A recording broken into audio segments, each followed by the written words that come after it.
फूलपुर गांव की। इस गांव में एक नामी जमींदार धर्मदास रहता है। धर्मदास के खेतों की देखरेख मदन लाल करता है। मदन लाल एक गरीब किसान है जो जमींदार के खेतों में काम करके अपने परिवार का पेट पालता है।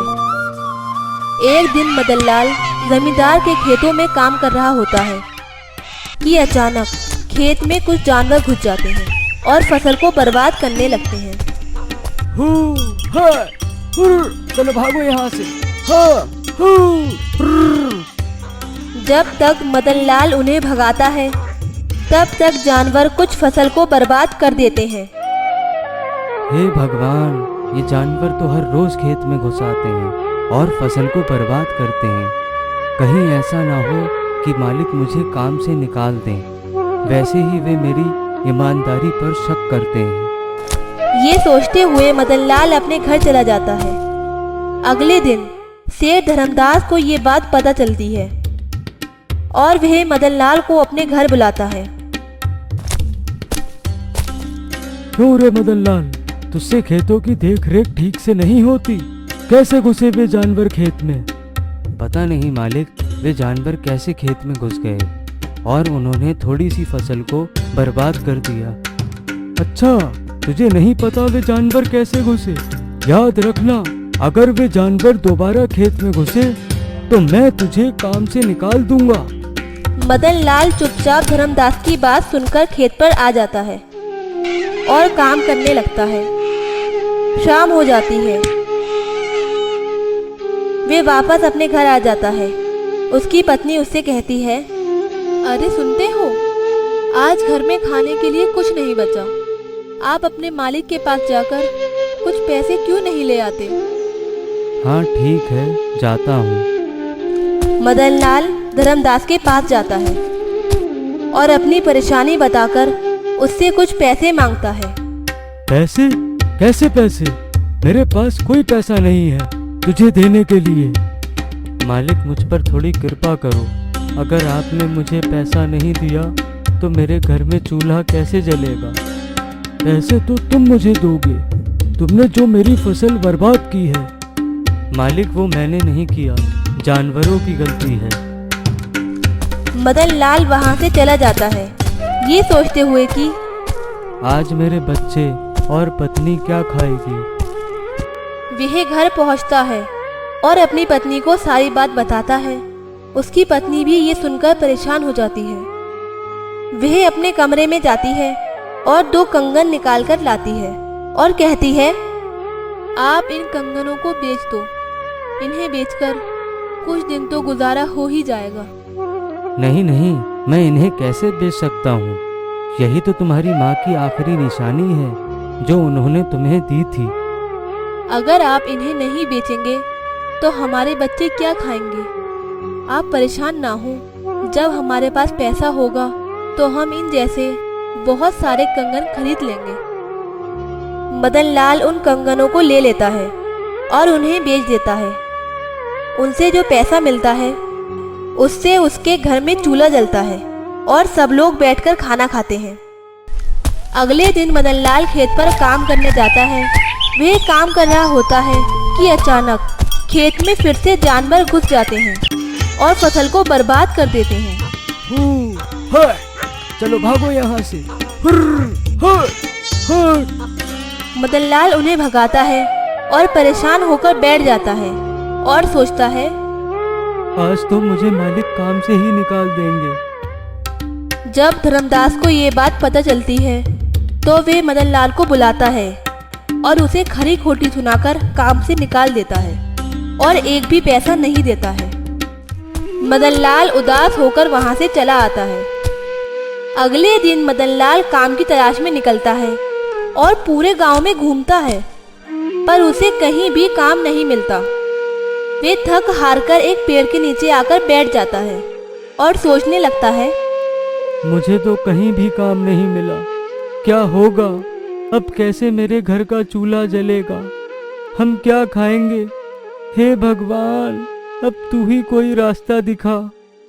तभी मदन लाल की नजर सामने रखे मटके पर पड़ती है। वह उसे देखकर कहता है, सुबह से चलते चलते थक गया हूँ और मुझे प्यास भी लगी है। चलो उस मटके से थोड़ा पानी पी लेता हूँ।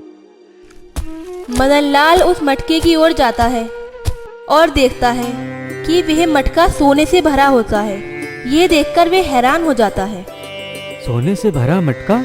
लगता है भगवान ने मेरी सुन ली। मदनलाल उस मटके को उठा लेता है और सीधा अपने घर ले जाता है। घर ले जाकर अपनी पत्नी को दिखाता है और सारी बात बताता है। उसकी पत्नी भी सोना देखकर खुश हो जाती है। शांति, भगवान ने हमारी सुन ली। अब हमारे घर में किसी भी चीज की कमी नहीं होगी। हाँ, सही कहा आपने। भगवान के घर देर है पर अंधेर नहीं, वे सबकी सुनता है। मदनलाल उस मटके से जितना भी सोना निकालता है, अगले दिन उसमें वापस उतना ही सोना आ जाता है। ऐसे धीरे धीरे मदनलाल अमीर होने लगता है। पर एक दिन उसका पड़ोसी पंकज सोचने लगता है कि मदनलाल इतना अमीर कैसे हो रहा है? कल तक तो इसके पास कुछ भी नहीं था और आज देखो इसके पास सब कुछ है। मुझे पता लगाना होगा। पंकज मदनलाल की सफलता देखकर जलने लगता है और उस पर नजर रखना शुरू कर देता है। एक दिन मदनलाल उस मटके से सोना निकालता होता है। तभी पंकज उसे सोना निकालते हुए देख लेता है। ओह अच्छा, तो ये मटका मदनलाल की अमीरी का राज है। पंकज रात में मदनलाल के घर में जाकर वह मटका चुरा लेता है। अगले दिन जब वे लोग सोकर उठते हैं तो मदनलाल की नज़र उस जगह पर जाती है जहां पर वे मटका रखा होता है। वह मटका वहां पर नहीं होता है। वे अपनी पत्नी को आवाज लगाता है, शांति, शांति। उसकी पत्नी शांति वहां आती है। वे उससे पूछता है मटके के बारे में। मुझे नहीं पता वे मटका कहाँ गया, कल तक तो यहीं था। वे दोनों परेशान हो जाते हैं कि मटका अचानक कहाँ चला गया। वे दोनों पूरा घर देख लेते हैं पर मटका उन्हें कहीं नहीं मिलता।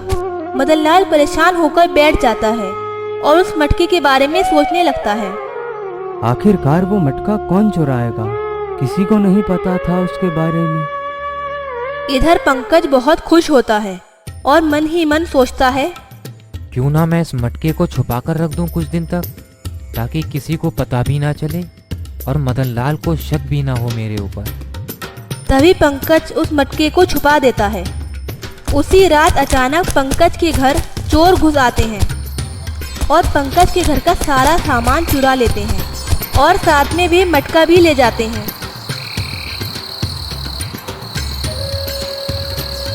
जब चोर अपने ठिकाने पर पहुंचते हैं तो चोरों का सरदार कहता है, हे टकलू, जरा देख तो जाकर आज हमने कितना माल चुराया है।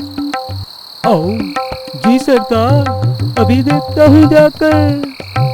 रामू वहां जाकर उस सामान को देखता है। तभी उसकी नज़र उस मटके पर पड़ती है। आओ देखो जरा, इस मटके में क्या है। आओ, अरे तैया, ये मटका तो सोने से भरा हुआ है। सरदार, ओ सरदार। रामू वे मटका ले जाकर सरदार को दिखाता है। अरे वाह टकलू, वाह, आज तो तुमने बहुत बड़ा हाथ मारा है। आओ, नहीं सरदार, ये तो बस आपकी कृपा है। इधर पंकज मदनलाल को बर्बाद करना चाहता था और खुद ही बर्बाद हो गया और उससे कहता है, मदनलाल मुझे माफ कर दो। तुम्हारे घर में जो सोने का मटका था वो मैंने ही चुराया था। क्या वो मटका तुमने चुराया था? कहाँ है वो मटका? हाँ, ये मटका मैंने ही चुराया था, पर मेरे घर कुछ चोर आए और मेरे घर के सामान के साथ साथ वे उस मटके को भी चुरा कर ले गए। पंकज को अपने किए पर पछतावा होता है, पर मदनलाल उसको माफ कर देता है और मटके की तलाश में उन चोरों का ठिकाना ढूंढने निकल जाता है। मदनलाल ढूंढते ढूंढते जंगल में पहुंच जाता है। उसको वहां चोरों का ठिकाना मिल जाता है।